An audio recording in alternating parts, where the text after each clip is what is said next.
santos de tua habitação. Amém.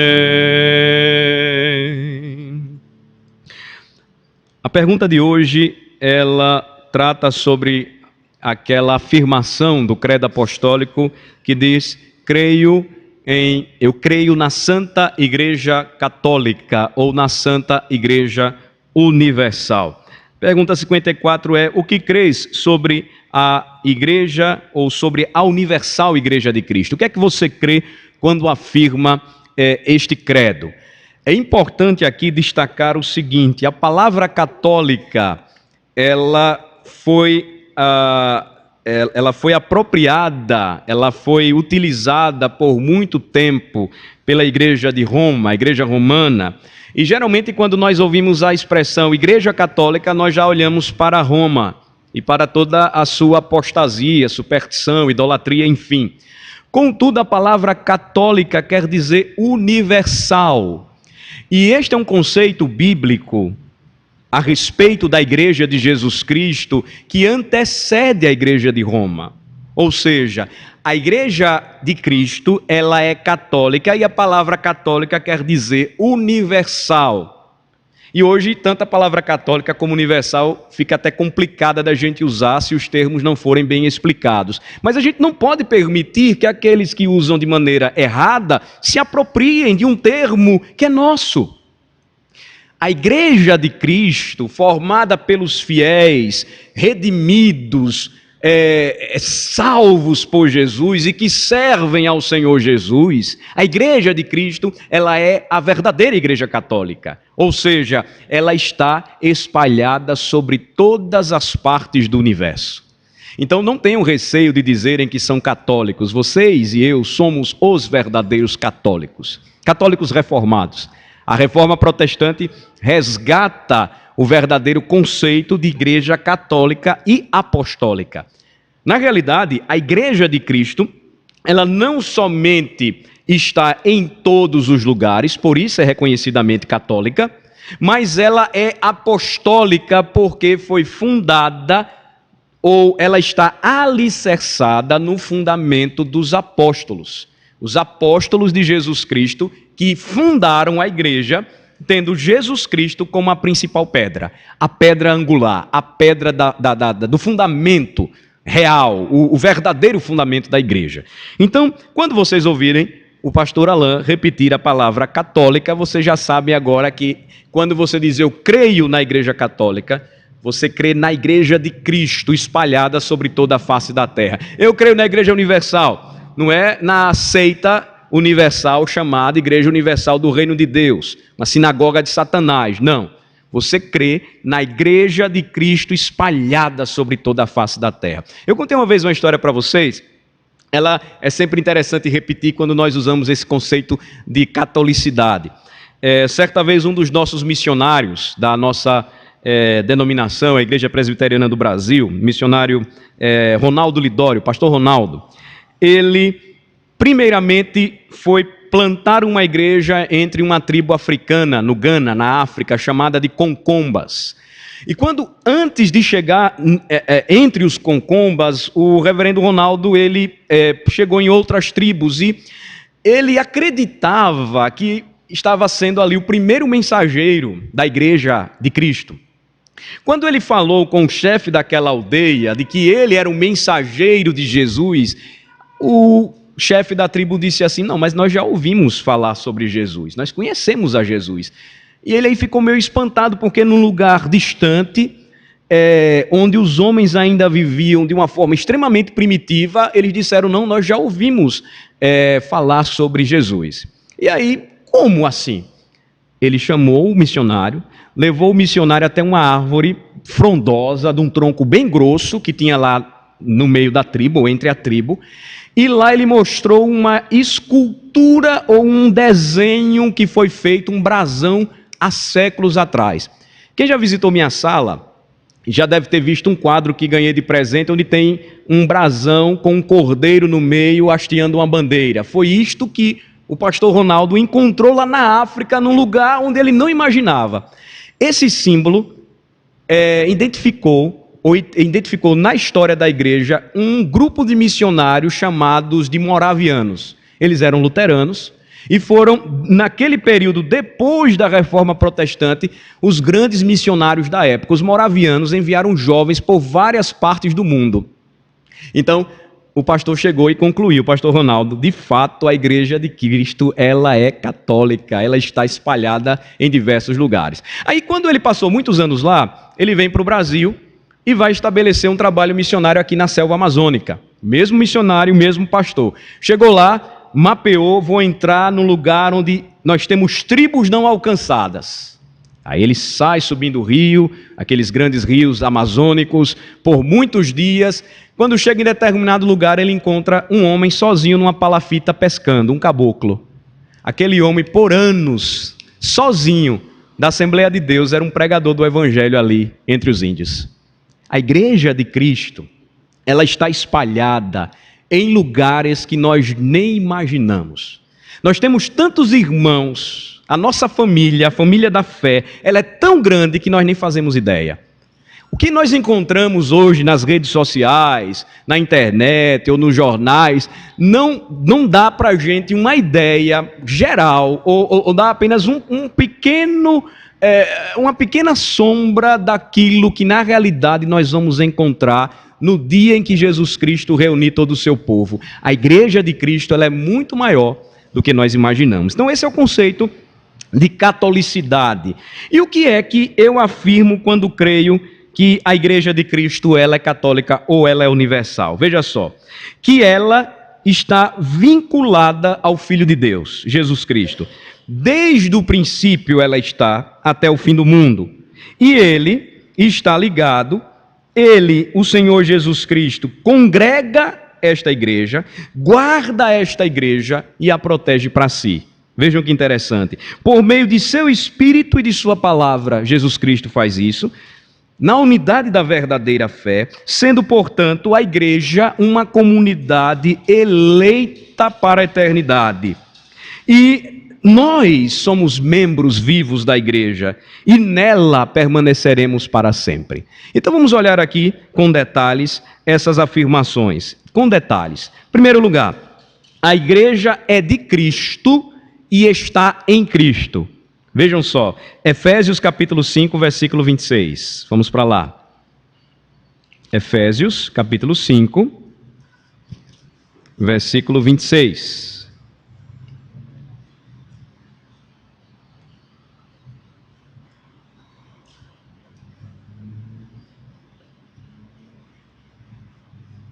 Versículos 25 e 26. Vamos ler juntos. Efésios 5, 25 e 26. Vamos ler? Maridos, amai vossa mulher, como também Cristo amou a igreja e a si mesmo se entregou por ela, para que a santificasse, tendo-a purificado por meio da lavagem de água pela palavra. Para quê? Versículo 27. Para apresentar a si mesmo igreja gloriosa, sem mácula, nem ruga, nem coisa semelhante, porém santa e sem defeito. A igreja é de Cristo e está nele. A palavra igreja, ela vem da língua grega, uma palavrinha grega que quer dizer eclesia, que diz respeito a um ajuntamento, a uma assembleia. A igreja, portanto, é a Assembleia dos Santos, é a Assembleia dos Crentes, é a Assembleia de Jesus Cristo.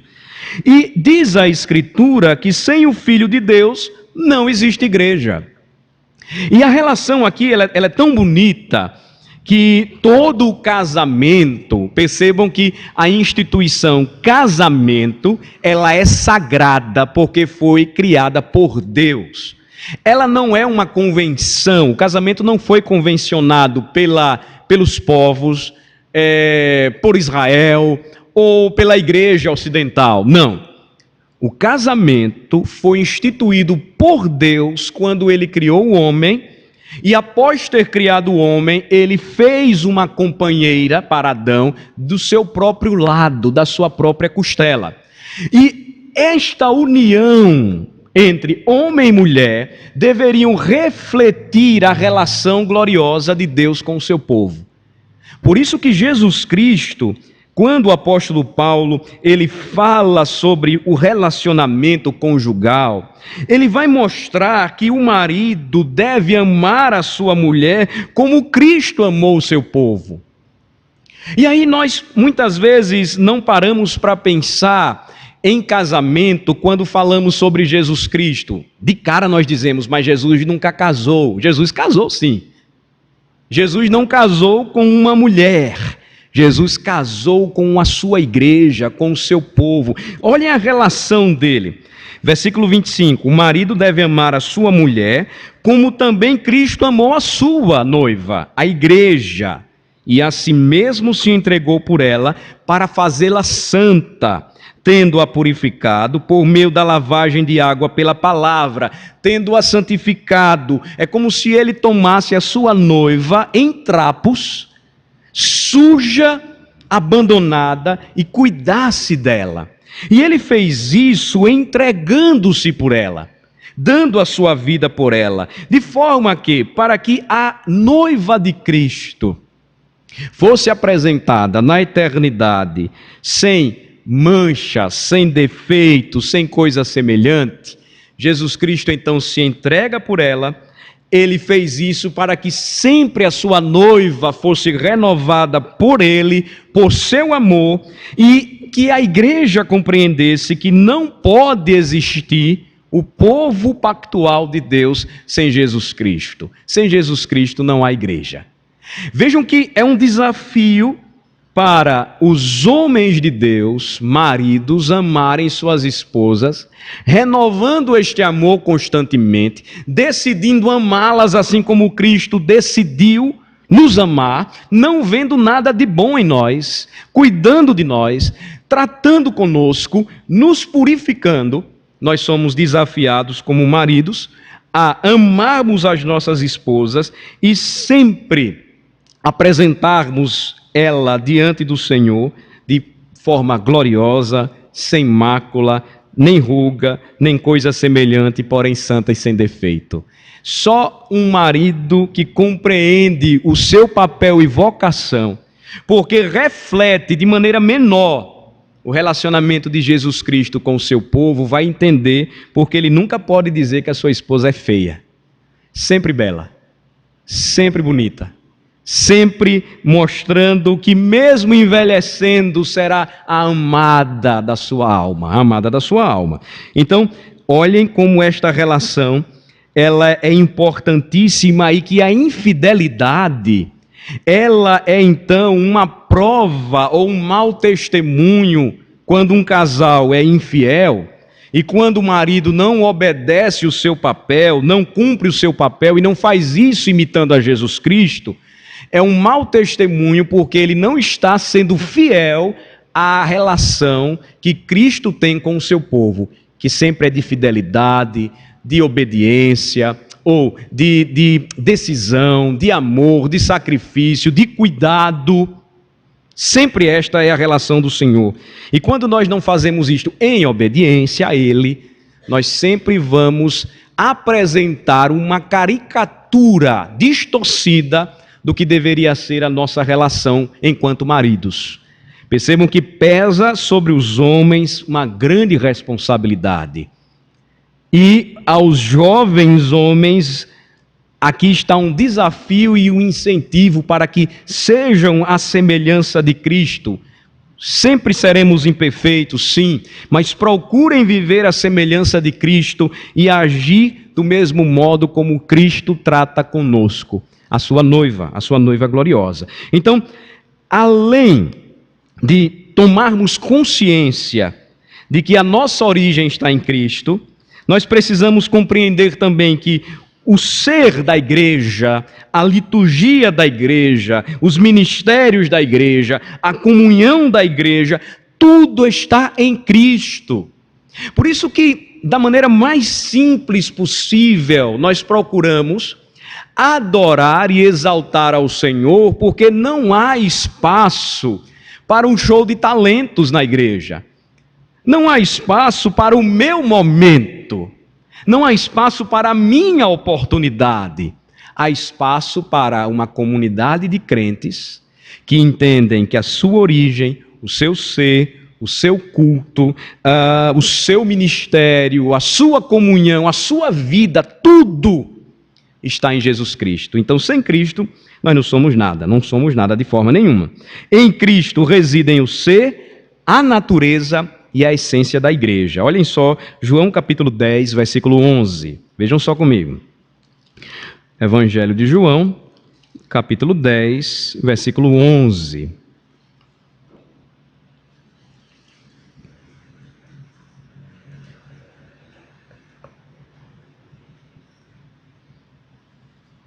Olhem como Cristo, ele se revela e como é a sua relação com o seu rebanho, a sua igreja.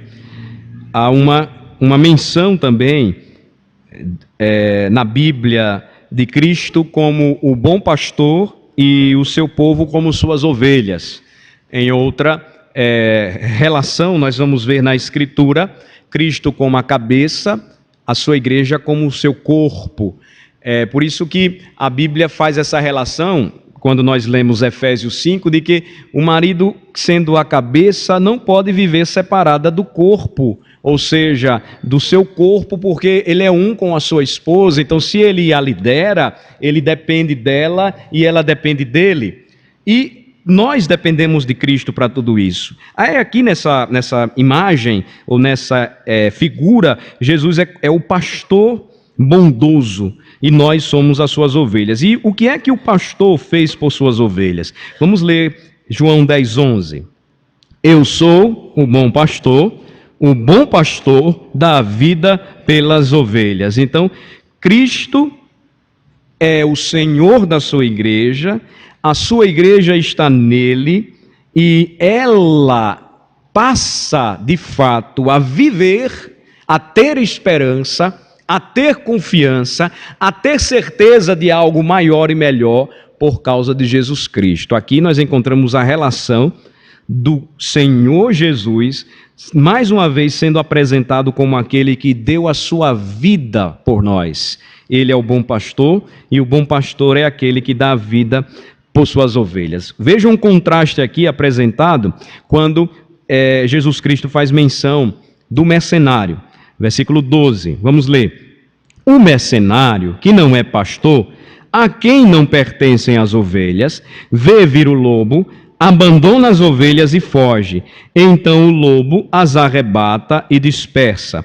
O mercenário foge porque é mercenário e não tem cuidado com as ovelhas. Eu sou o bom pastor, conheço as minhas ovelhas e elas me conhecem a mim.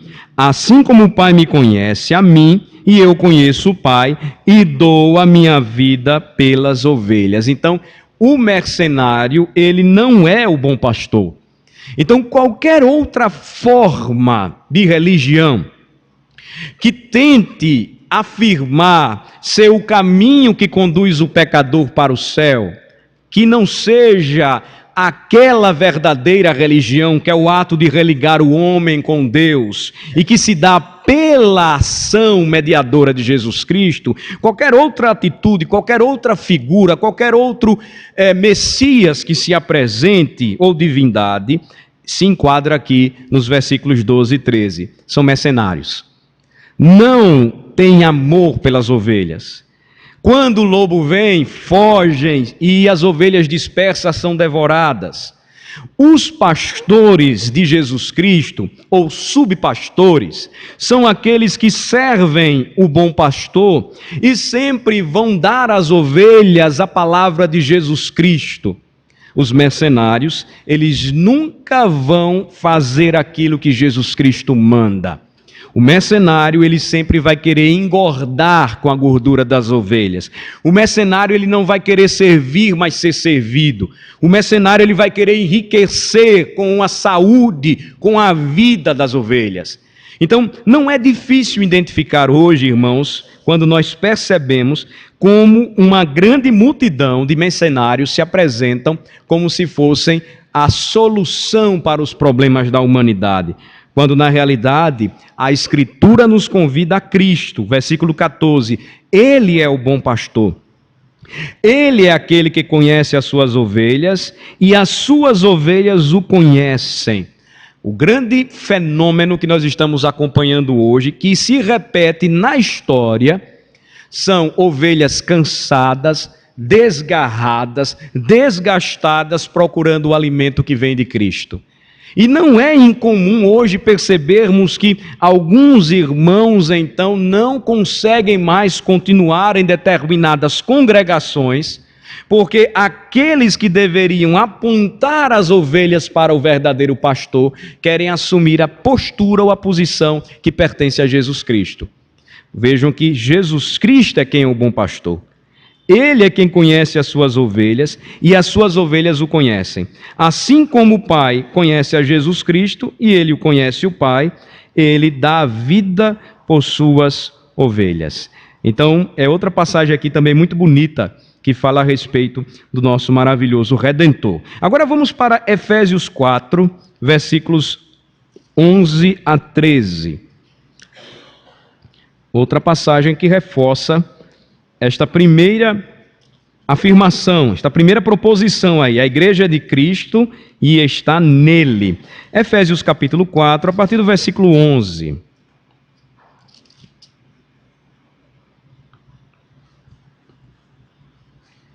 Até o versículo de número 13. No Salmo 68, nós vimos a citação do versículo 8 aqui de Efésios 4. Então, quando nós chegamos no versículo 11, nós vamos perceber como Cristo ele se expressa no mundo.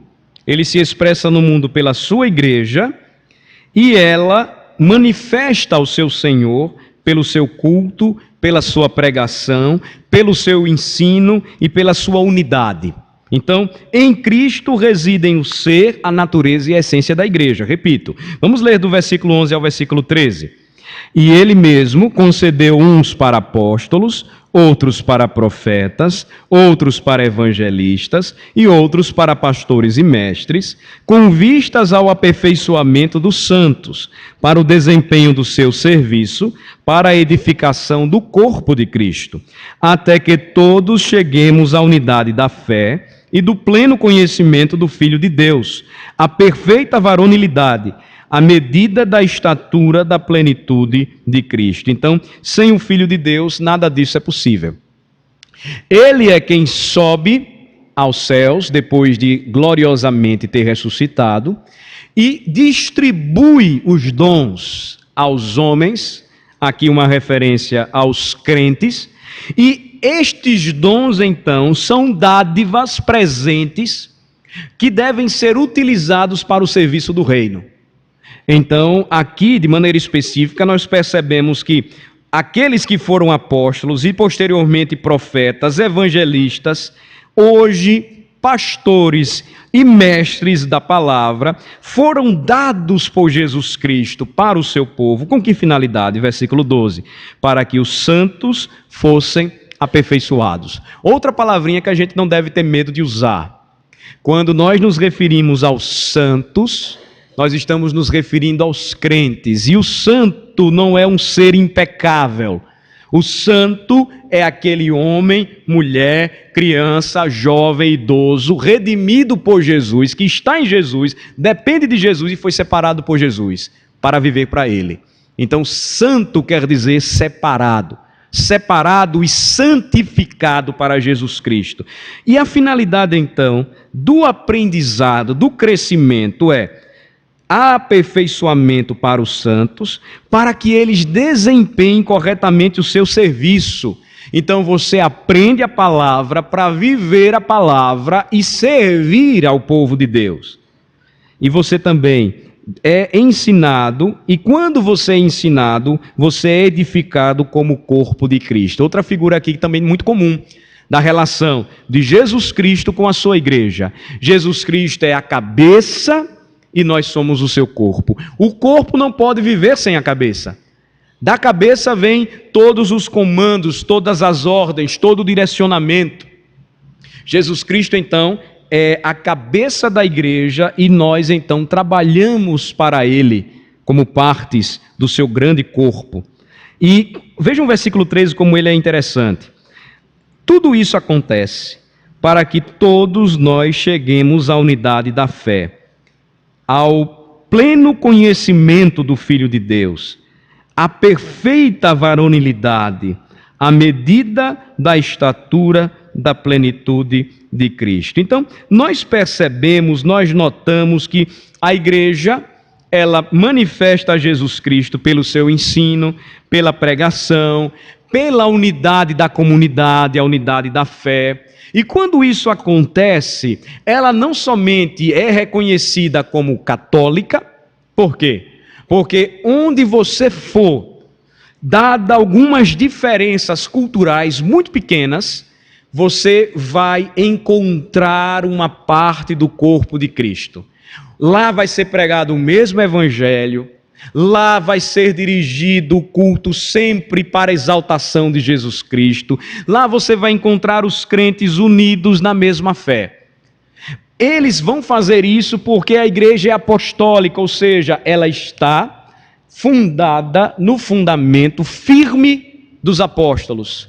Ela vai ser reconhecida como única. Por quê? Porque há uma só fé, há um só batismo, há um só Senhor de todos. Não é isso que nos dizem os versículos anteriores? Vejam só comigo do versículo 1 ao versículo 6 do capítulo 4 de Efésios. Vamos ler. Vejam só que interessante.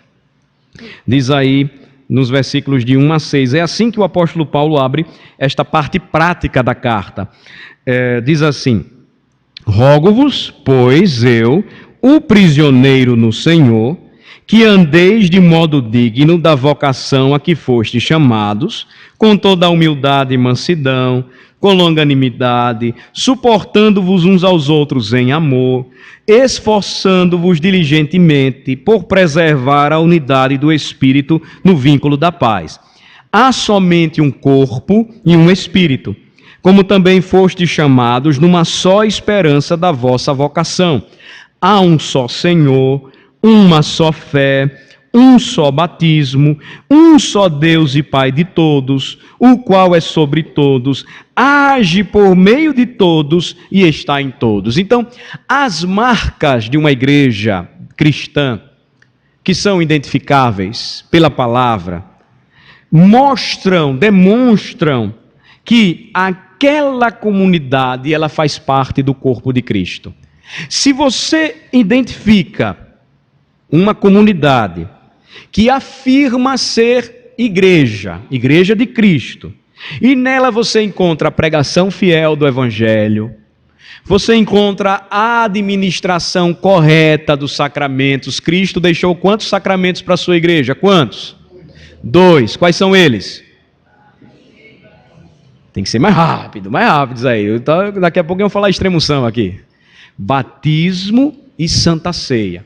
Você encontra a pregação fiel, você encontra a administração correta dos sacramentos, batismo e Santa Ceia, e o exercício fiel da disciplina bíblica. Se você olha estas marcas, elas identificam a igreja. Então você percebe que nesta igreja, ainda que o batismo mude de forma, há um só batismo em nome do Pai, do Filho e do Espírito Santo. Ainda que você perceba uma condução diferente no modo de aplicar a disciplina bíblica, mas há um cuidado de que haja ordem, de que haja pastoreio, de que haja correção no meio do rebanho. E você observa que o Evangelho é ensinado em sua inteireza, pureza e simplicidade. Você pode estar seguro que você está numa igreja genuinamente cristã. Mas se você entra em uma comunidade que diz ser cristã, e esta igreja, ela apresenta outro evangelho, espíritos de profecia, novas revelações, a adoração ou culto a imagens, veneração à Santa Virgem Maria, como chamam. Você encontra quebra de maldição, bênção de amuleto, bênção de sabonete, bênção de rosa ungida, invocação de mortos. Não é uma igreja de Cristo. Ela pode até dizer que é, mas ela está toda misturada, ela não pode ser caracterizada como uma igreja verdadeira. A igreja verdadeira, em sua inteireza e simplicidade, afirma que há um só Senhor, porque não há salvação em nenhum outro nome dado entre os homens pelo qual importa que nós sejamos salvos. Seu nome é Jesus Cristo.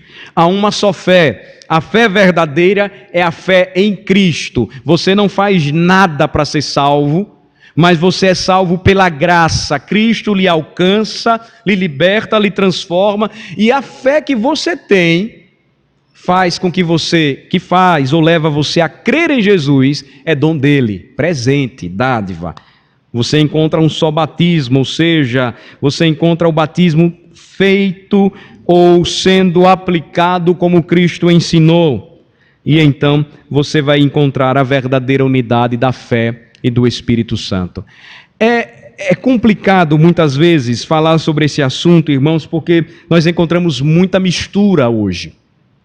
E hoje nós temos receio até mesmo de colocar os pontos nos is. E aí, se alguém já se apresenta como crente e ele diz que é evangélico, você já diz a paz. E você não conversa com ele, você pode estar conversando com uma pessoa que está adorando um Cristo totalmente diferente. Aquele que a gente está vendo na televisão não é o Jesus da Escritura, é um Jesus fabricado. É um Jesus que tem que atender todos os meus caprichos do Natal, porque como menino birrento, eu quero tudo e ele tem que me dar tudo. O Cristo da Escritura é o bom pastor, é o noivo que deu a sua vida por sua noiva, é a cabeça e nós somos o seu corpo.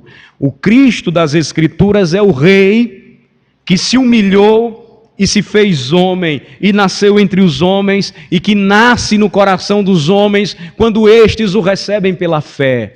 Este é o verdadeiro Cristo. Qualquer outra concorrência apresentada, quer seja de homem, de imagem, de símbolo ou de outra mensagem, tudo isso, irmãos, afasta o crente da simplicidade do Evangelho. Mas nós vamos deixar o nosso assunto para uma continuidade na próxima quarta-feira e eu quero encorajar você a continuar. Aproveite e vamos ouvir mais sobre esse assunto. É um assunto muito importante, esclarece muito, tira muita dúvida, faz com que a gente separe algumas coisas e olhe com simplicidade para o que a Bíblia diz a respeito da igreja, desse ajuntamento, desta assembleia, o corpo de Jesus Cristo. Vamos orar.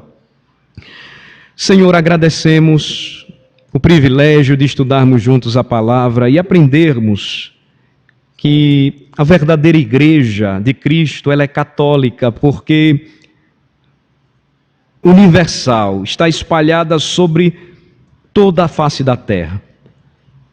A Escritura nos ensina, Senhor, e como é maravilhosa a Sagrada Escritura, de que na visão de João, o apóstolo, o que contemplaremos no céu será uma multidão inumerável de redimidos, de pessoas que foram salvas por Jesus. São estas pessoas que compõem a tua igreja. Nós te louvamos, ó Senhor, porque não merecíamos nada. Não encontrastes em nós mérito algum para que pudéssemos aqui nos apresentar e poder, ó Senhor Deus, abrir a palavra, conhecer a Jesus e crer nele como nosso Senhor e Salvador. Foi pura ação graciosa, poderosa e divina do teu Santo Espírito, que nos levou até Jesus Cristo e nos libertou de toda a nossa idolatria, superstição, temor de homens, confiança em nosso próprio coração e nos conduziu a Jesus Cristo. Nós te louvamos, ó Senhor, porque pela graça fomos salvos mediante a fé. E esta fé, até ela mesma não vem de nós, é dom de Deus. Continua a nos ajudar a entender a importância de fazermos parte da tua igreja e de compreendermos que a igreja pertence ao Senhor Jesus Cristo, não pertence a nenhum homem. E a igreja está em Cristo, de forma que sem Ele nós não somos nada. Abençoa-nos, ó Deus, e fortalece a nossa fé e consola o nosso coração nestas verdades, sobre estas verdades, e também desperta aqueles que vêm e ouvem o teu evangelho e que, sendo esclarecidos por teu Santo Espírito, serão conduzidos, levados a crer em Jesus, o bom pastor que deu a sua vida por suas ovelhas, que, sendo eles ovelhas de Jesus, certamente ouvirão a voz do bom pastor, porque as ovelhas de Jesus conhecem o bom pastor, e o bom pastor as conhece, e por isso elas o seguem. É no nome dele que oramos. Amém.